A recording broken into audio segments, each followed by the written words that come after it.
So for this particular panel, I'm especially excited because it's going to bring together perspectives from various stakeholders in the HIT community. So we have a provider, we have a health information technology vendor, we have a representative from the insurance payer community, and we also have someone who is running a quality organization. So from those four perspectives, we're going to talk about, and I want to let you in on really the design for today's event. So this morning you heard Jeff Arnold talk futuristically about where healthcare is going, can be going. You could debate how rapidly we can get there or will get there, but a lot of very visionary thoughts from a man who's been visionary in the past and very successful. What we're going to talk about in this particular panel is really a 3 to 5 year vision. So we call it our executive panel because it's individuals who are executives and leaders in their respective organizations who sit at the strategic planning table for their organizations and are part of making change happen. So as we get into this and as we get into the rest of the day, what you'll hear more in the afternoon is instead of the 3 to 5 years, maybe the 1 to 3 years, more practical, what's in front of us and where we're going as an industry and where those speakers believe we're going as an industry. So with that, let me get started. I have questions for each one of the panelists. I'm going to introduce one panelist, ask a question, then go to the next and do another introduction. So I'm going to start with Commissioner Ralph Hudgens. Commissioner was elected as Georgia's insurance commissioner on November 2nd, 2010. His duties include regulating approximately 1,600 insurance companies, licensing 137,000 insurance agents, and regulating over 1,000 industrial loan offices. He's a businessman. Today he owns and operates several successful businesses and understands firsthand how insurance premiums impact companies of all sizes. The Commissioner's public service began with an appointment in the U.S. Department of Agriculture by President Bush. He went on to be elected to the Georgia House and then the Georgia Senate, serving 14 years until his election as insurance commissioner. Please help me welcome Ralph Hudgens.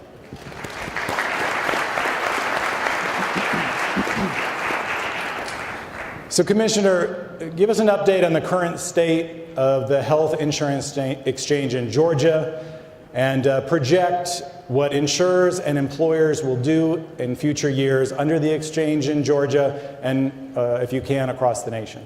Okay. Thank you, Wayne. First, let me say that what qualifies me to be here when we're talking about information technology is the fact that I have 12 grandchildren. And what I don't know, I can go to them and ask them those questions. You know, Georgia is like 26 other states that have refused to implement their own exchange. We told the federal government that we would just defer to them and let them set up an exchange in the state of Georgia. We all hear of the nightmare that the healthcare.gov has been. They will not tell us at all. We have asked them repeatedly how many people have been successful in Georgia to go all the way through the process and select a plan that's going to begin January 1st of 2014. They will not give us this information. They said it's going to be released at a later date. The few states that have their state-based exchanges are pretty much having the same problems. And, you know, I think Alaska said that they were only successful in getting 6 people through to choose a product. But in Georgia, while we're allowing them the federal government to set up the exchange, we are licensing navigators. And the mindset behind the reason that we passed House Bill 198 is, along with being fire safety commissioner, where I'm responsible to appoint the state fire marshal, and the state fire marshal's office is responsible in buildings like this to make sure that the exits are properly marked, the sprinkler systems are there, they're working. is protecting the consumers. Wayne said about the Industrial Loan Commissioner, these are the small loan companies. There, I'm again charged with protecting the consumers in Georgia. As an insurance commissioner, I'm charged with protecting the consumers. And so House Bill 198, the bill that licenses navigators in the state of Georgia, was designed particularly to protect the consumers in Georgia. So we have a requirement that to be a navigator in the state of Georgia, you have to be fingerprinted. We do a background check on you. You have to take additional training in addition to what the federal government teaches you about the Obamacare. We have a requirement for 10 additional hours of training that would qualify or give the person the update on Medicaid in Georgia, on Peach Care, on any other program that a navigator is supposed to go through and direct people into whatever is a plan, or if they're Medicaid eligible, direct them into that. We did that we did not want people that have criminal records being a navigator in Georgia, because they are dealing with such vital information such as Social Security numbers, dates of birth, everything that would be absolutely make it so easy for somebody to fraudulently steal someone's identity. So to date, we've got a little bit over 70 navigators licensed in the state of Georgia, and we're closely monitoring the activity of these navigators. Okay. Thank you. The next individual I'd like to introduce is Deborah Kinsella. She is Grady's CIO and has overseen a total transformation of that health system's technology. She completed a wholesale network replacement to handle the smooth flow of medical records, updated the desktop computing platform, implemented a wireless network, facilitated a major phone system upgrade, introduced barcode technology to assist with patient identification and safety, and installed the Epic clinical and revenue software. As a result, Grady is now one of the few facilities nationwide who have achieved HIMSS Level 6 recognition, the highest ranking available. Please help me welcome Deb Kinsella.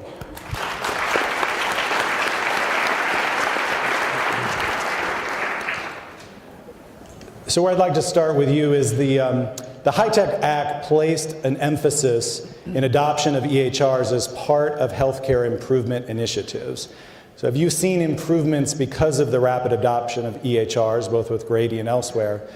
And what do you see as the role of HIT in the next 3 to 5 years to transform healthcare beyond EHR adoption? So I think we all know that we're #1 in per capita spending around the world in terms of healthcare, but our quality rank's still 38. We heard last week the president come out and give a public apology that some may not be able to keep their current health insurance coverage. And today we hear that that estimate is about 4.6 million people that will lose what they have today. And the reason that I talk about this is simply because it's an unintended consequence, and irregardless of the systems that we put in place, these types of things are going to be happening over the next few years.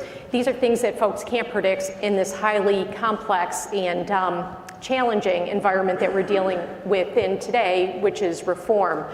In terms of EMRs, although many organizations have attested to meaningful use of electronic records, this is only an incremental step in fixing a much more large-scale, complex problem. And it's multifaceted.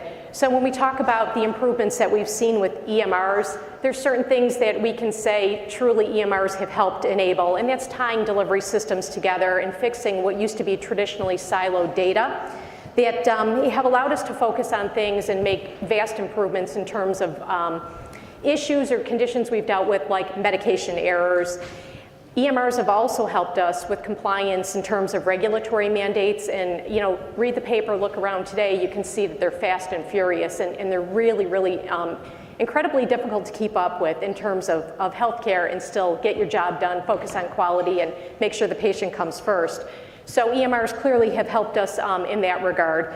EMRs have also started a really important trend of data and analytics, and that's to really help us facilitate identification of how we're practicing medicine today, but also how we're conducting the business of healthcare.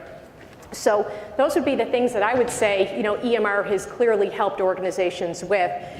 Things that EMR alone cannot fix would be restricted access that we're going to be facing in the days ahead, quality, and that really comes from within organizations, lower income potentially for providers, and consumers at the end of the day paying more for healthcare. Those are the things that EMR is not going to help us address. So when done right, EMRs help us put good practice into automation, and when done wrong, help us automate bad practices.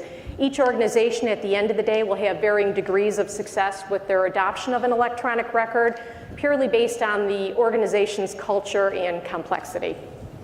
Okay, thank you. To continue with opening remarks and talking about quality, we're going to go to Dennis White. So Dennis is, in addition to an award winner, congratulations, Dennis, is the president and CEO of Alliant Health Solutions, a $25 million nonprofit family of companies helping governmental agencies ensure that tax dollars are used appropriately in the administration of public sector healthcare programs. With more than 25 years of financial, healthcare, and information technology experience, Dennis has spent the last 20 years focusing on state and federal government contracting. Currently, he also serves as chairman of the Georgia Health Information Exchange, a statewide collaborative serving to improve the quality and efficiency of the state's healthcare by building local health data sharing communities. Recently, he completed his tenure as a board member of the American Health Quality Association, the trade association serving all 53 QIOs across the country. Please help me welcome Dennis White.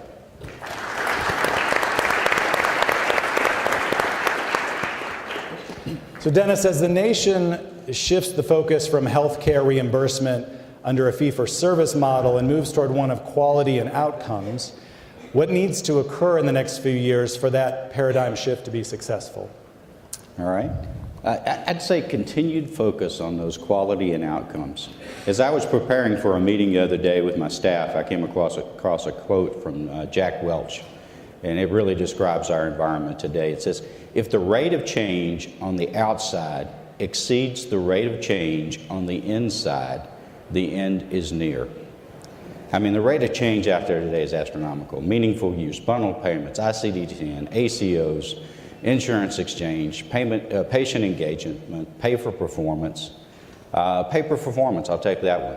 SGR, we talk about that every time this time of year, and Congress is dealing with SGR now, sustainable growth rate. It's the physician model for payments. Physicians are set to take a 20+% decrease in payments if Congress doesn't come to some type of agreement on sustainable growth rate moving forward. One of the things that's being considered in that sustainable growth rate this year is pay per performance per physicians, holding payment fees level and paying for performance. We've got to continue to do those types of things and move forward with pay per performance initiatives. I'll tell you another story. A few years ago, when Governor Deal was in Congress and chair of the Health Subcommittee on Ways and Means, I was in his office as a quality improvement organization. That's what we do. We were the original Don Berwick, better cost, better care, lower cost, better care, better health. The AAA. But Governor Deal told me that if we don't lower cost and improve quality, we, Congress, will do it with punitive measures. Where are we today? We're moving forward with that. We talk about pay per performance, but it's also the disperformance there. Lastly, remember the disincentives are 3 times more powerful than incentives. Think about that personally. If you were told you're going to get a 95 or a 5% decrease if you didn't do something, or a 5% increase, which one are you more likely to do? So we're moving forward, and we're going to move forward quicker, faster, and we're going to have better health care, and we're going to have lower cost. But it's going to take some time to get there. Thank you. So last, and the gentleman with the best haircut, I'm going to introduce Robert Hendricks. I may be biased. Robert is a Senior Vice President and Chief Information Officer and Chief Technology Officer for McKesson Technology Solutions. He's responsible for infrastructure, architectures, and technologies, strategic technology planning, and leads the rationalization of business applications such as Salesforce automation, ERP functions, and mobile solutions. Prior to his current position, Mr. Hendricks served as Senior Vice President, Planning and Portfolio Management for the McKesson Office of the CTO. He currently works with the Board of Directors for the Commonwealth Health Alliance, a collaborative that will create a national infrastructure with common standards and policies to solve the long-standing industry problem of interoperability. So Robert, I actually want to start there, and so I want to ask you about Commonwealth. So interfaces between HIT systems have been in use for decades, but interoperability has always remained a challenge. So explain how the collaboration of vendors under Commonwealth addresses the challenges, advances the HIT industry. Thank you. So talk a little bit about Commonwealth. And of the panel, we were talking about it beforehand. I'm a technologist, and though I've been in healthcare for 20 plus years, I try to talk about it from a technological point of view because we get a little emotional when we get into the healthcare side. I've worked in payer, provider, life sciences, and all of those. And so one of the things that we've been trying to do over the past couple of years is that regardless of how you feel about the legislation, we recognize that things need to change and things need to get better. And so I'm a big proponent of really trying to find some really smart people and put them in a room and try to solve the problem. So a lot of really smart people got together and said, okay, with whatever's coming, we can tell what it is tomorrow, but we may not be able to tell what it is the next day. What are some of the key components that we need to be focused in on? And it's pretty simple. One of the things we came up with was identity and the ability to find people's information. I mean, we talk about classical interfaces. I've been a CIO for a multi-site IDN, at a point in my life, and we all have had the interface engines that run and make all the systems work within the hospital, and we know how complicated that can be. But when we think about going outside of that, things get even more complicated. And so it was a great idea that came about, and we said, well, how do we solve that? Well, the first thing we got to do is we got to figure out how to get all of our competitors in the same room and figure out how we're going to all solve the same problem. How many of you have ever tried that before? It's a pretty fun discussion to go through. And so the premise of Commonwealth and the way we architected Commonwealth was as a not-for-profit. It's not McKesson. It is McKesson and a number of others coming together. And what we've done is we focused on two core components as a foundational element to get things started, and that is patient identity and patient consent. We've had a number of unbelievable people from companies that, I never thought that I would set foot in the halls of Cerner. Okay? 5 years ago that would have sounded completely odd. But we've had a number of really intelligent people come together, and at this point we're moving into pilot in a number of geographies with a number of products, all representing multiple products across that portfolio of members of Commonwealth. And we're focused on demonstrating and coming to HIMSS this year that we've demonstrated we can focus on patient identity and we can find that patient. So unfortunately, I'm one of those people who has to travel for a living. So if I'm walking across the street in San Francisco and that bus catches me because I'm not paying attention, it'd really be nice that when I showed up in the hospital that people could find out that I take these medications and so forth. So what is that baseline of understanding in healthcare for somebody to start that process and make an educated decision? And the first thing, obviously, is we need to identify who you are and what do we know about you. And so we started fairly simple. Now, I could tell you that the ideas in the room go way beyond that.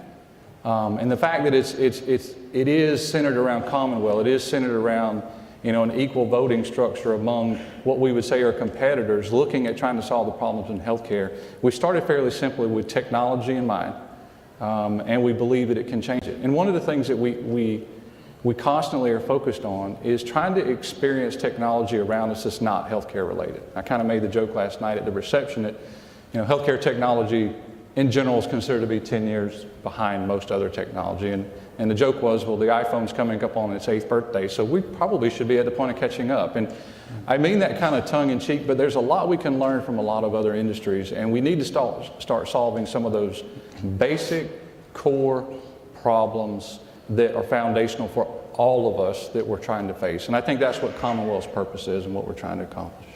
Okay, thank you. And speaking as someone who worked at Cerner for 12 years, I'm also surprised Cerner Security let you on campus. That's exactly. So I'm going to ask each of you the same question, one of my few that is the same.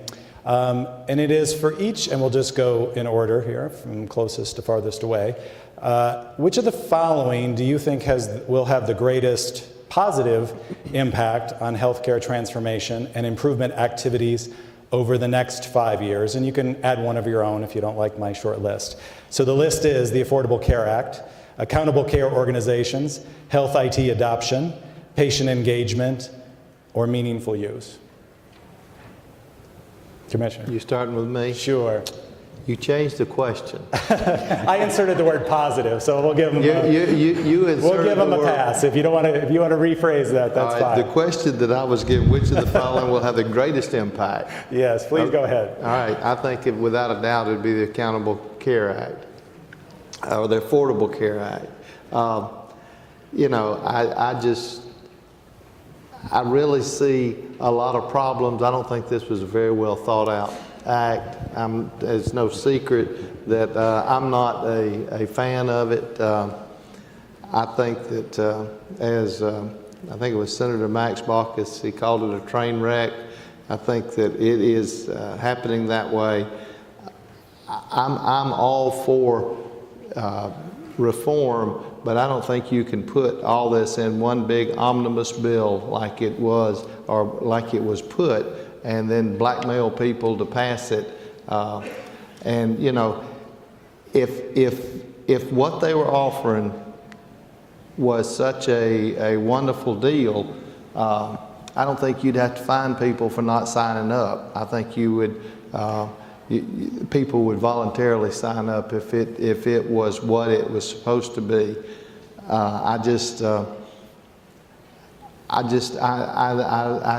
don't think that it's going to be positive. I think it's going to be negative on health care, and you know, so Okay, there. thank you. And we'll have some follow-up questions on that. All right. Dennis. Okay, good. I have to make a comment to the commissioners there. The Affordable Care Act. One of my board members is doing some history. We're 43 years old as a company. And back in the early 70s, a secretary of our organization said, he said, that, you know, do we really want to get into this Medicaid thing? It's only going to last for a couple of years. So I put that in perspective with the Affordable Care Act. I mean, it's something that is going to move forward, fast, slow. It's going to move forward. But Medicaid, and we had those same things when Medicare and Medicaid came in. But I really believe that we still have an opportunity, and still think the biggest influencer will be health IT, including the use of new technologies. And I want to read something to you here just for a second here. Doctors and nurses are buried in paper. A study in a hospital found one patient may generate as many as 50 types of documents requiring clinical work by nurses. The benefits included of this study included the kind of quality and care improvements that are selling point for today's electronic health records that are monitoring doses and preventing harmful drug interactions. This was from 1962. It was an IBM press release of what was going on at that time. Sounds like a page right out of today's story. We're still generating that type of paper still today.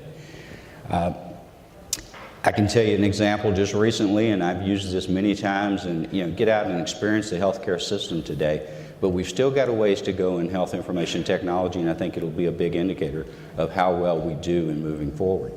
My provider, large provider here in the Atlanta metro area, sent me a letter earlier this year that told me they were changing electronic health record systems to another one from A to B. And they told me that they would not be able to convert that data from A to B. That if I wanted that, I had 30 days to log into my system, print out the information that they had on me, and I could keep that. But when I came into their office the next time, I would need to bring my information, my insurance card, my med social, all of that stuff once again, because they could not convert from A to B. It's not a technology issue. I don't know what we do about it, but it's not a technology issue. We can convert systems like that, the demographic data, the med social, the pharmacy, the information that I had to re-give to that provider, we can do that today. Technology is not the issue. We as people have to solve it, as Dr. Morrow said earlier. It's a people issue, not a technology issue. I'll give you another example. Just recently, I went into a local doc-in-the-box place here in the Atlanta. I had a sinus infection. It was earlier this year. It was late last year, at the end of the winter. And went in and had a great experience. I walked away, didn't have any paper, told me to go to my local pharmacy, pick up my antibiotic, and be on my way. I did. Great experience. I didn't have to buy the extra deodorant or bath wash or stuff like that at the pharmacy, so they probably weren't as happy. But it was a great experience for me as a patient. Went back to the same place later this year. It's been back a month ago. Same place, different doc. And they gave me this piece of paper, fancy piece of paper, it was bolded and embossed and all this stuff, and it really looked nice, and told me to take that to my pharmacy. And I said, but I don't want to, I want to be prescribed. And they said, well, this doctor doesn't do that. Okay, it is a people issue as we move forward. Technology is there, technology can solve it, we've got to use the technology to move forward. Thank you. Thank you, Dennis. Robert? Yeah, so the 5 options that you gave us, probably contrary to what you might think as a technologist, I'm actually going to say patient engagement.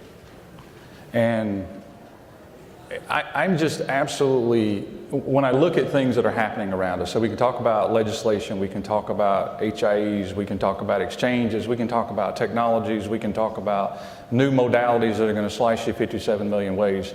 At the end of the day, what are we trying to solve for? And as a technologist, I keep impressing upon us to think about what happens in our daily lives and how we go about dealing with those things. And so we will jettison technology in a second. I want you to think about your life over the past 5 to 8 years. And I want you to think about how many cell phones you've had, how many times you've changed out some stuff at your house, how many times you bought something new, and what made you do that.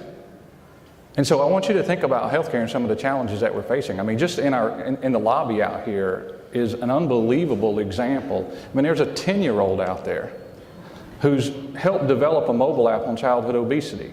All of that centers around what? It centers around engaging that individual. We've got to become, and maybe it's the legislation that's going to drive, maybe it's the cost. Okay, so again, I'm going to talk as a technologist, not as anything else, but all these pressures are going to force one thing, and at the end of that, it's going to force people to engage in their own personal health care and learn what it means.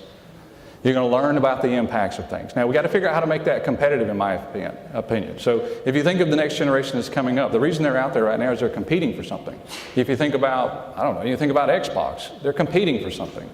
If you think about social, we've got to think about the implications of this, and we've got to get the patients engaged in that, because I really believe, been in healthcare 20 plus years now, it's very complicated.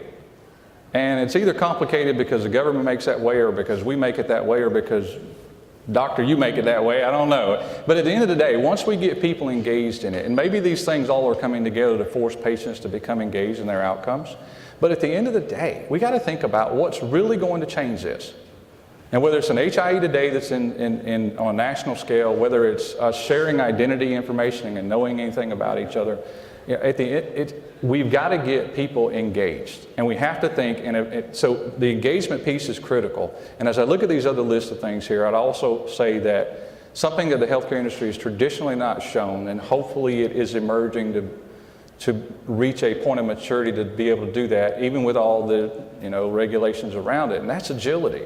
I mean, Jeff talked about it this morning. He hit it right on the head. We got to try, we got to fail, and we got to move on. Is Obamacare going to fail? Is the HIE going to fail? Is healthcare.gov going to fail? At the end of the day, we've got to learn from that failure. I just read an article this morning that 3 20-year-olds out in San Francisco just rewrote healthcare.gov in less than a few weeks. They didn't get paid a dime. Now, what they focused on was, when you read the article, because they obviously don't have all the complexities of healthcare.gov, what they focused on was, what are the consumers looking for when they come into the site? And they're engaging their customer or engaging the patient. And so I think patient engagement in this, as you think about the implications of it, if you think about what they're competing for outside around childhood obesity. As a technologist, I can tell you how to solve that right now. We've got geofencing. People have devices. I can notify, McDonald's, when you pull in the driveway, you can't buy anything. Okay, so technology can solve it if we'll allow it to solve it, all right? But at the end of the day, I think when you become an engaged consumer, and step out of healthcare and step into your normal life and think about when you've made decisions and the implications of those decisions. Some things you just let happen, some things you don't have a choice for, they just happen to you, and things you really are passionate about, you get engaged with. And I always argue with my good friend of mine who's in the financial services industry. We always, sit around and play poker or something on the weekends, and we argue about what's more important, your money or your health care. And the running joke is, it depends on if you're sick. So at the end of the day, if we were engaged in our healthcare as we are in our finances on a day-to-day basis, imagine the changes that we could see. So I'm gonna lean on patient engagement. Okay, thank you. Deborah? I think for me, this one was very challenging because I'm torn between patient engagement, and then you would think poorly of me if I didn't defend healthcare IT. So, piggybacking on what Robert said, I think we are absolutely in the arena of consumerizing healthcare, and we're no different than the banking industry. We went through drive-through banking, that wasn't good enough. We decided we needed 24/7 service because the drive-throughs weren't open for the convenience of the consumer. We had the introduction of ATM machines. ATM machines were great, but you still had to get in your car and go somewhere. And so we wanted the convenience of home banking, and that's really where we are today. And so what we will see is this continued consumerism of healthcare, I think, in the industry. But I do think healthcare IT, in terms of data analytics, is probably going to be the one thing that really helps to enable vast change within healthcare. There was a recent McKinsey study that was done, and they talk about the concept of big data, and a lot of the vendors in the audience are probably in tune to this. They estimate the value of it to be about $300 billion a year. That's real money. They further estimate that by the year 2018, the demand for the talent to manage big data is going to exceed the supply by 50 to 60%. That's pretty staggering. So to all of our students out in the lobby that are experts in math, science, and technology, they'll be carrying the torch forward in terms of analytics going forward. Analytics for healthcare are going to do a couple things for us that we really haven't done good in the past, and that's to really have transparency and usability of our data. Remember, we're just getting our data out of silos, and we're making it standardized, we're getting it into structured data, and so now we're able to look at it and have some transparency and usability. It helps us expose variabilities, which other organizations or industries really have been doing for years, and we're just, we're starting to do that better. And it also allows us to tailor solutions and services then for the consumer, and really this whole transformation is about quality and cost and taking better care of our consumer, our patients. So I'd have to kind of be on the fence between both, but strongly defend healthcare IT. Okay, we'll mark you down for both. Thank you. And I give you 730 points for that answer. Okay, I'm going to go back to the Commissioner. If the Affordable Health Care Act is implemented as planned, what does health insurance look like in the next 3 to 5 years?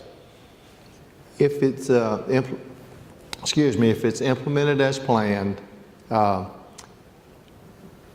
problem is that the Affordable Care Act was designed to bring the young invincibles in, and realizing that they have very, very few health challenges. In fact, most of them don't think they'll ever get sick.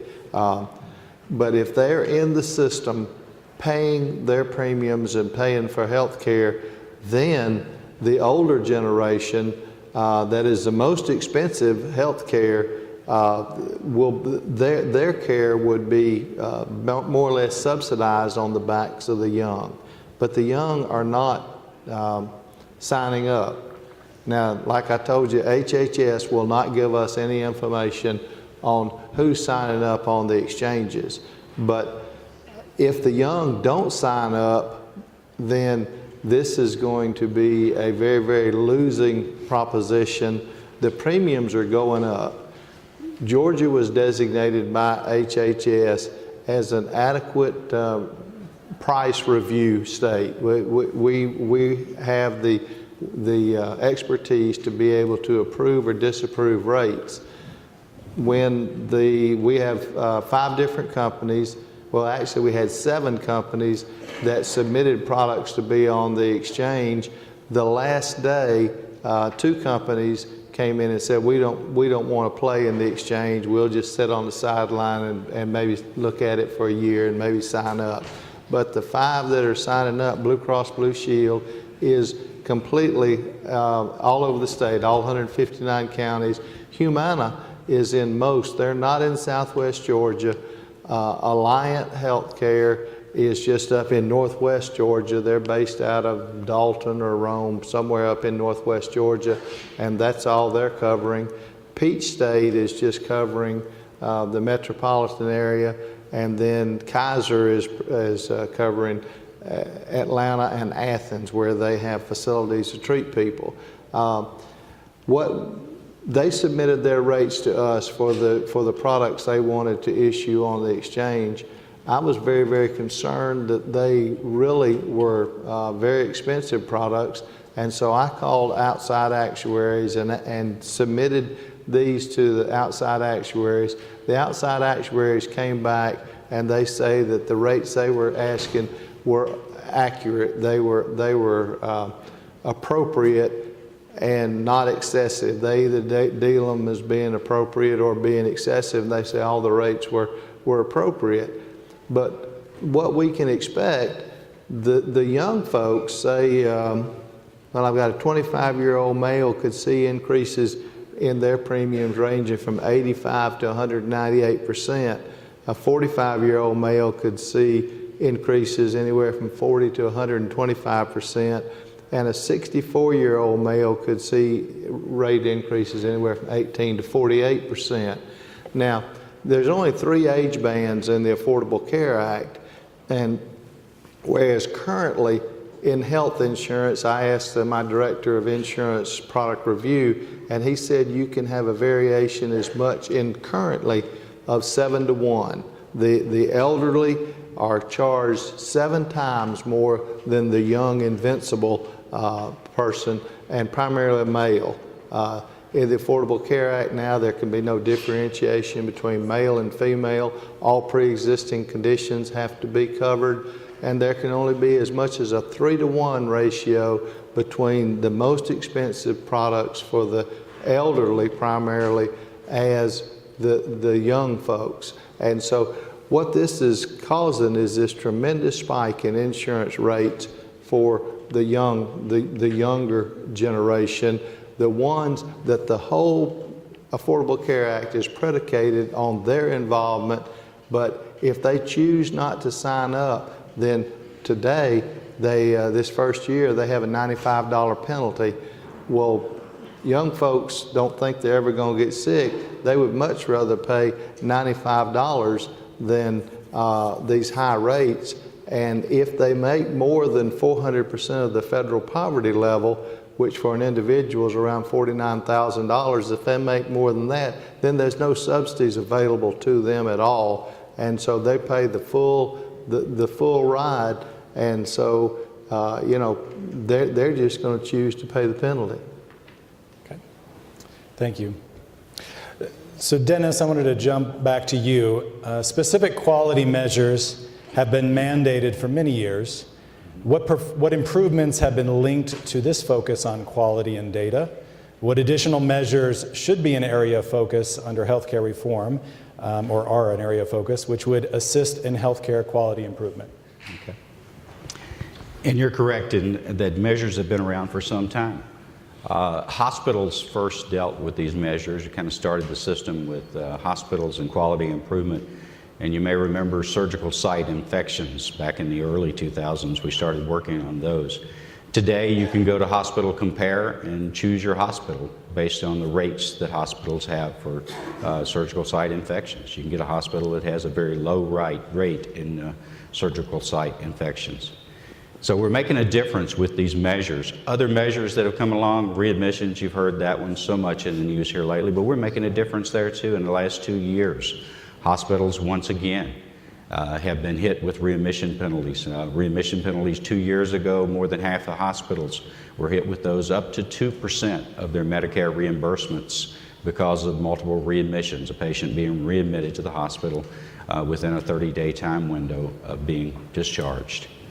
We saw those same measures improve this year. Those rates were much less as far as the penalties on those, and there were fewer hospitals with readmission penalty rates. So when we focus on those initiatives and those quality indicators, we're making a difference in improving the quality of health care. Another example in nursing homes. The way we morph into these things is kind of strange, but we used to use restraints in nursing homes. And for several years as a quality improvement organization, we went out and we pounded nursing homes. You cannot use restraints. So it was a big thing to be a restraint-free nursing home. Well, we got that. But then we went to chemical restraints, the use of antipsychotic drugs in nursing homes. Georgia was the worst, #1 worst. Not Mississippi, we usually depend on them to beat us out. But we were worst in our nursing home community in the use of antipsychotic drugs, those chemical restraints for our patients. We put together a team of nursing homes and doctors and people, pharmacists, and people that wanted to make a difference in Georgia. Today, we are 34th on that list. We've improved 34 places on that list just by focusing on those indicators. So we've got to harmonize those indicators moving forward, though. We've got to move them across all settings. The readmissions is a thing that needs to be focused on by doctors and nursing homes and hospitals and everyone.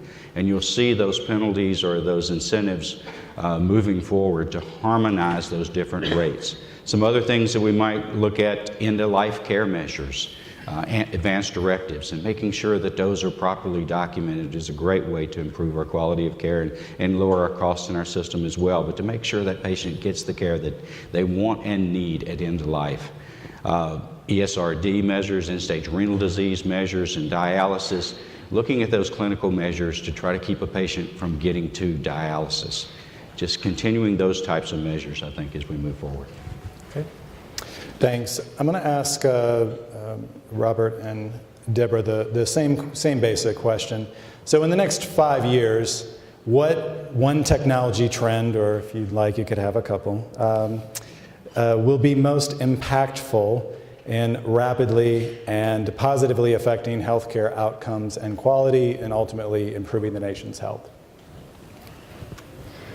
Well, I would have to go back to, I think, my previous answer and talk a lot about just data analytics. I think that there is no greater potential right now than to understand what we're collecting and how we can use it to reform care.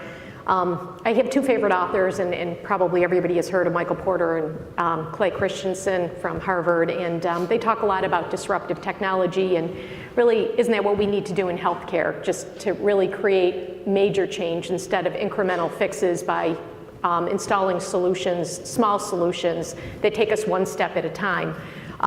So I think that the use of this predictive analysis as we move forward and the understanding of the data that we have is really going to help us get ahead of actually almost defeating, in a way, keeping the patient out of the hospital and keeping them out of the systems and keeping them at home. So I guess I would fall back to my data analytics, and predictive analysis again is being one of the major things that we need to do and focus on going forward. Okay, thank you. Robert? So I would say, the question in the next 5 years, when you look at it, the key is bringing a bunch of things together. And I talked about patient engagement earlier, talking about centering around the patient. So, does the EHR have all the information? Absolutely not. Does the pharmacy have all the information? Absolutely not. To her point, how do we bring that together? Number one. And number two, how do we turn that into knowledge and not just data? As a technologist, I constantly sit in meetings where people say, well, the data's unstructured, and we need to force people to use a system that structures the data so we can do something with it. And I generally turn that around and I say, guess what? We've been saying that for a decade, and it ain't happening. So you need to figure out how to deal with unstructured data. How are we going to deal with that? If you look at some of the things that are going on around us right now, if I said what is one thing, well, obviously one of the bigger things you got to think about is social. So let's assume that data is available and it interacts social. We're so worried about sharing our own information. I thought it was funny a while ago, Jeff talked about it. So we've got all this legislation. I understand HIPAA, and trust me, I'll probably have 5 HIPAA violations, but I brought Mary with me, so she's our security person, so she can escort me out of the building. But at the end of the day, when you think about it, this morning we were talking about childhood obesity as a competition out there. In Facebook alone, okay, there's over 42 sites right now, socially focused around childhood obesity, 42. And I just did that at a whim.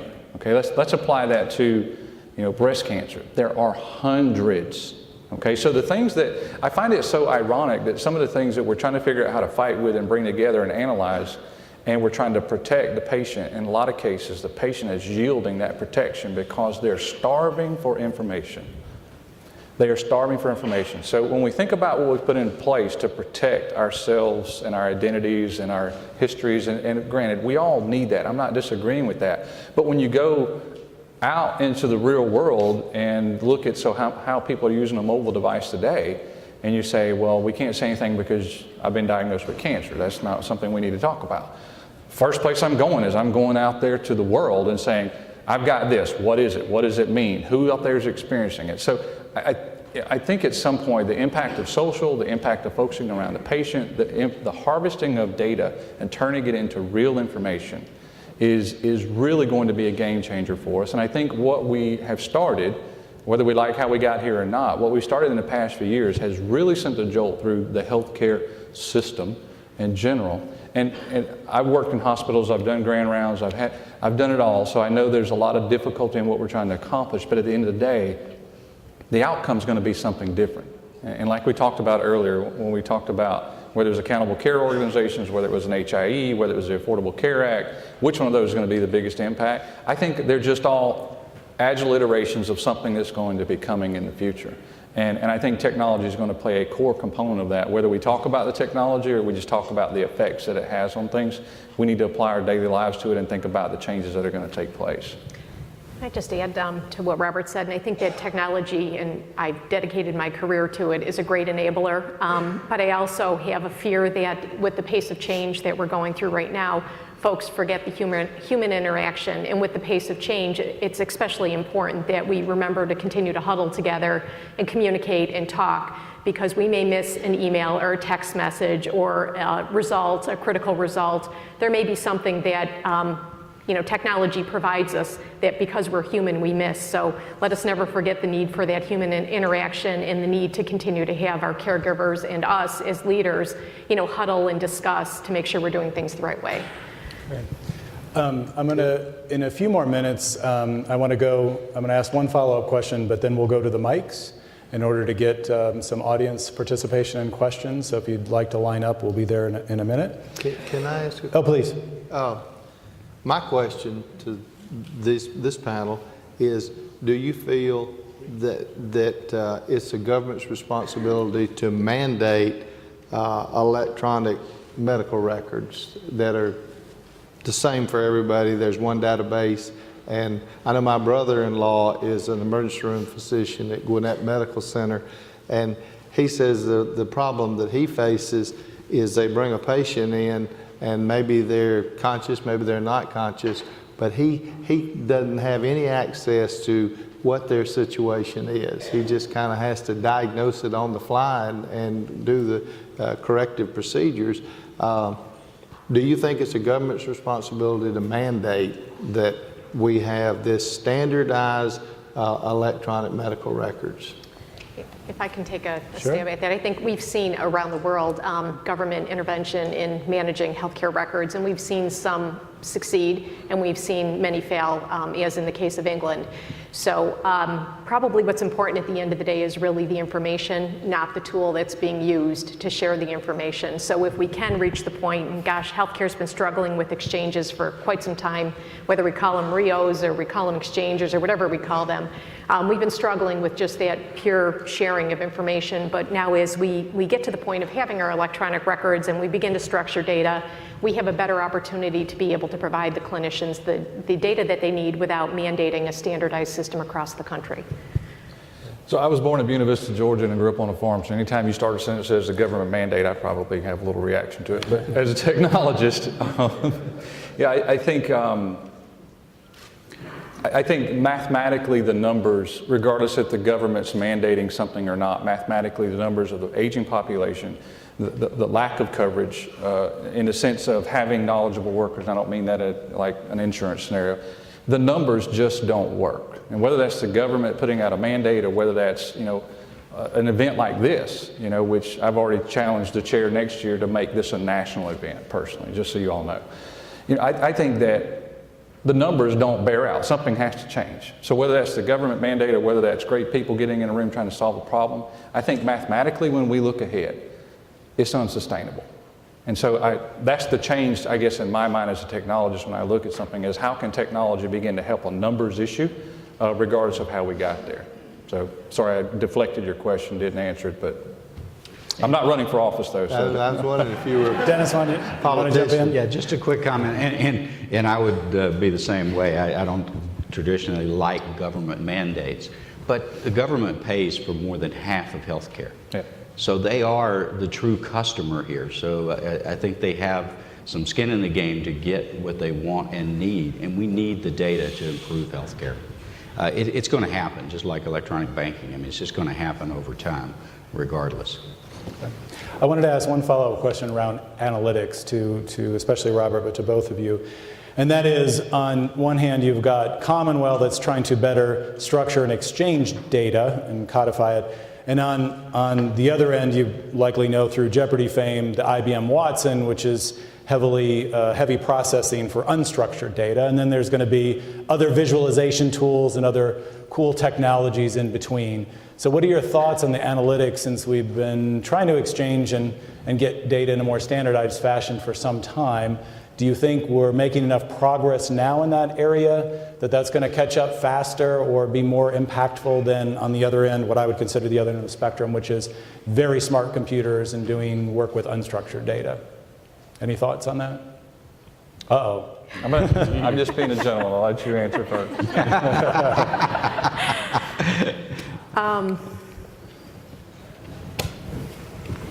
So predictive analysis, I think, holds a lot of great potential. I personally am excited about Watson and the evolution of what that can do. I still think this is incremental. Medical records are incremental. We're just starting this journey, and I think we have a long way to go. We talk about data analytics, and I guess it can mean a lot to a lot of people. It can help us reform the practice of medicine, change the business of healthcare.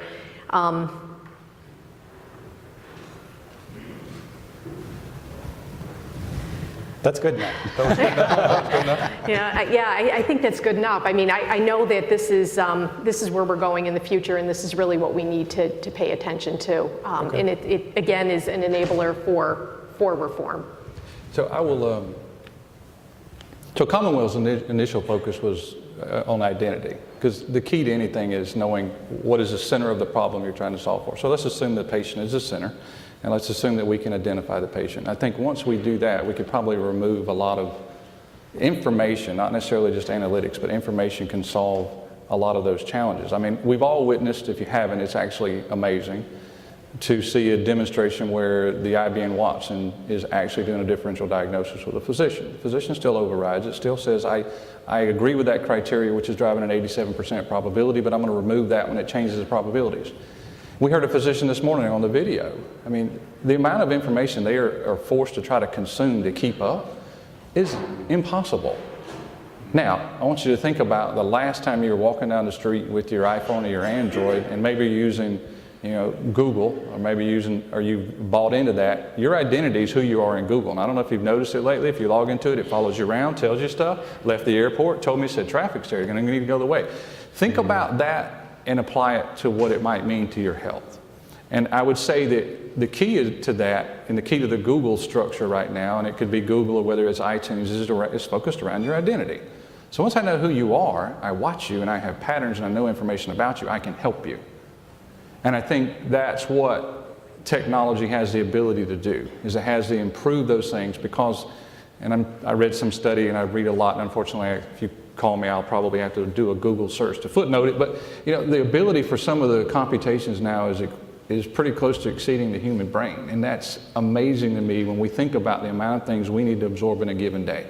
So if my phone wakes up and tells me, oh, by the way, it's time to wake up. Okay, the traffic is this. Okay, the weather outside is this. As we talked about earlier, how does it help me in my daily life? Did I take my medication? Can I put RFID caps on the bottles that make sure I actually took the medication? Did it tell my doctor I didn't take it? Does the pharmacy know I didn't buy it?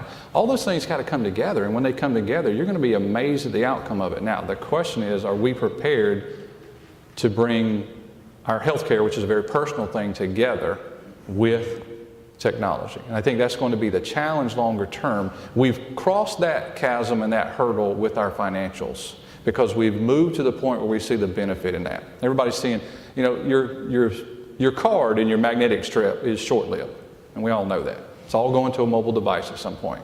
The banks are already starting to do it. Great babysitter commercial, by the way, where they gave her more money as a tip electronically.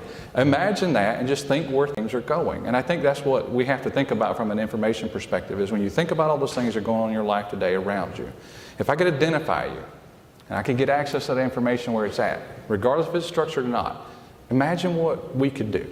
And that's the thing I keep pushing on, is to think about the implications of information and what it could do once we let go of some of the things that we have. And again, based purely on the volume, we don't have a choice. We're going to have to think about it differently.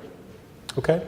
So I'm going to turn to the audience, and I will ask, if you ask a question, you direct it to one panelist. We don't have that much time to go through everyone.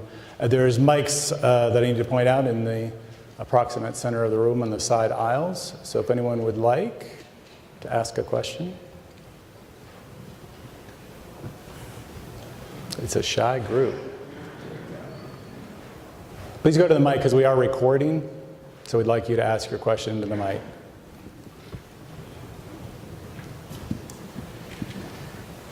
The question I have is concerning electronic healthcare records.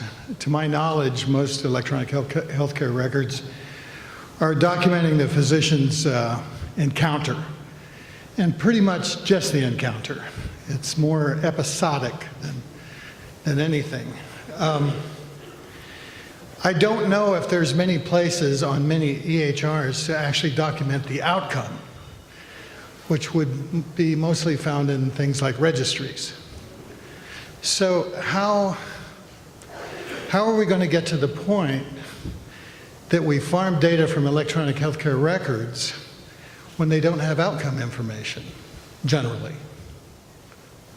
Great, thank you. Now, I guess today outcomes are often determined through the bill and whether the person came back around and how much was spent and those kinds of things. Anyone want to comment on that? I think you had talked about the EMR being episodic or based on encounter, and that's not the way really the record is structured any longer. It's very interdisciplinary, and it allows multiple clinicians from anywhere basically to follow a problem or follow a patient with regard to their various problems, the medications that they're on, and it also is a tool for them to update registries. So it does a lot more than simply allow the placing of orders and the transmission of information, but it really is a communication vehicle between caregivers. I'm not sure if that helps at all. So we are not great yet at outcomes of the records, but we clearly have the repository now and the communication vehicle to share information among clinicians, irregardless of where they are located. And I will interject to make a plug for this afternoon. There is a presentation, another panel on accountable care organizations, and I suspect that there'll be a lot of talk about outcomes and quality in those organizations because of their financial incentives to care for those individuals and to follow up, et cetera. Thank you. The next question. How do you all recommend that we continue to toe the line between, I guess, using increased technology to increase patient inputs, increase patient engagement without becoming the nanny state that so many are cautious about? I think, Robert, I'm going to direct that to you because you made some comments. So how do you balance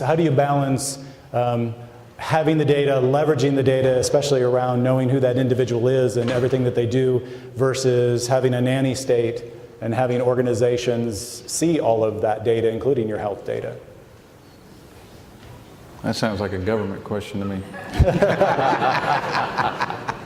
You know, the fear of, I mean, if you're a history buff, the fear of information goes back through every major episodic that we've had probably since the beginning of time. And in most cases, we figured out a way to overcome that. So I think at the end of the day, we have to balance the reward versus the penalty. You know, and me personally, and this, again, this is all, because it's health care, you know, the joke with my banker friend, what's more important, your money or your health? It's a personal episode, and you need to think about it that way, but you also need to think about what you're facing, and then you become engaged in it. I can tell you, if I get diagnosed this afternoon with some form of cancer, I don't care who knows. I want to know everything about it, number one. Number two, I want to know the smartest people in the country.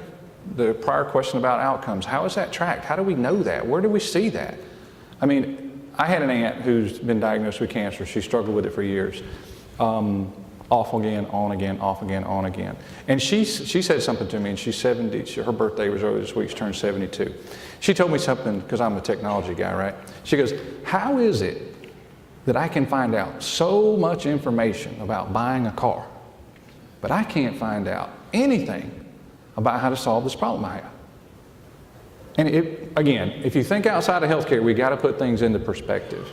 And it's going to be a reward versus a gain, but with what social has done to the world in the past few years, they've clearly demonstrated that there's a lot of things we don't really care about if people see us doing, unless I'm going for a job interview and they're searching Facebook. But the bottom line is, I think that you're going to have a reward and you're going to have a penalty, and when you put yourself in that situation, a lot of people think differently about what it is. There's a starvation for knowledge and information.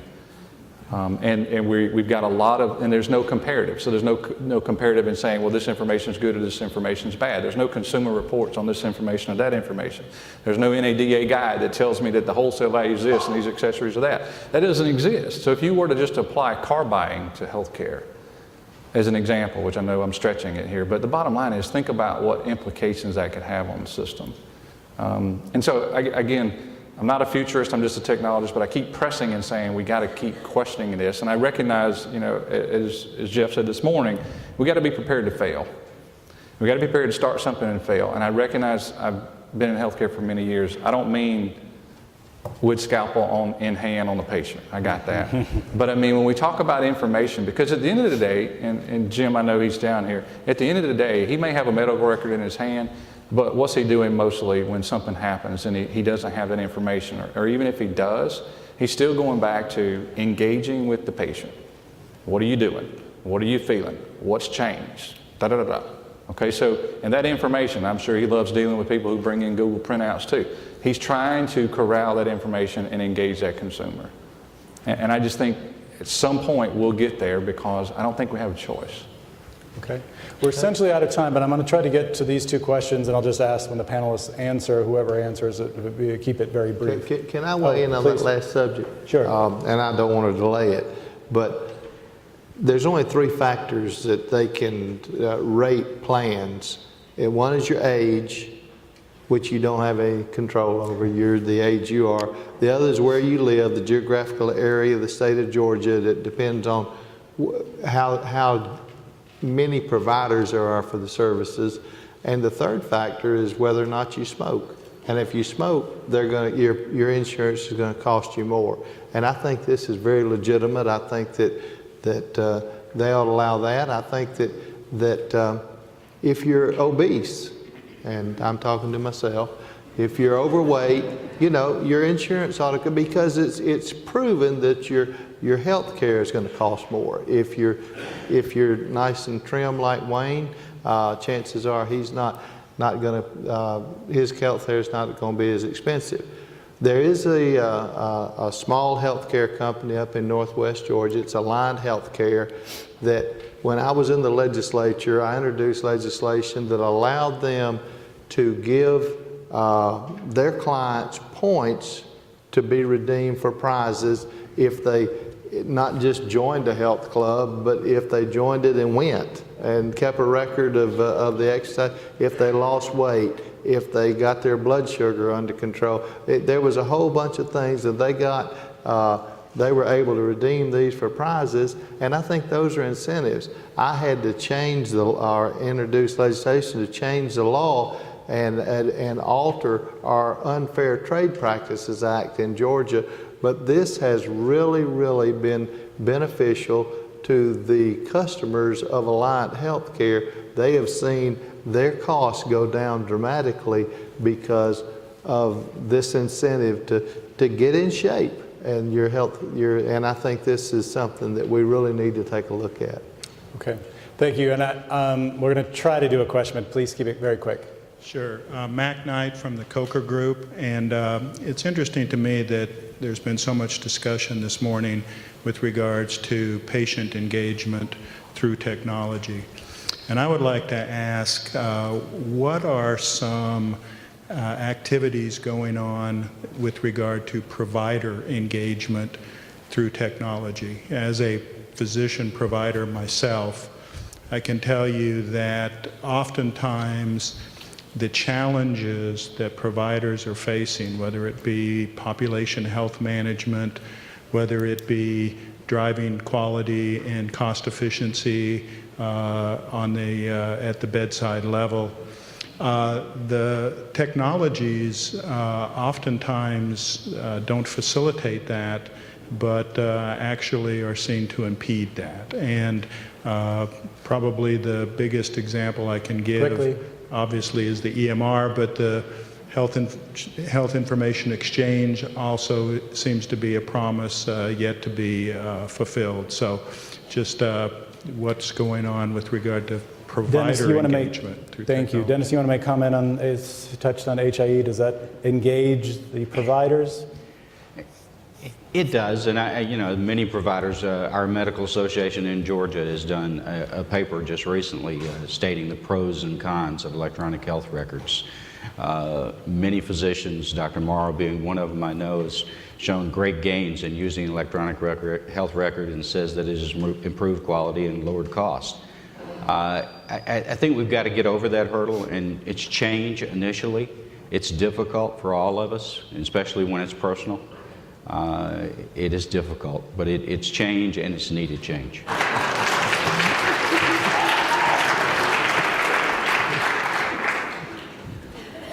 I really don't know what to say. We will end there then. So I'd like to give a round of applause and thank the panel.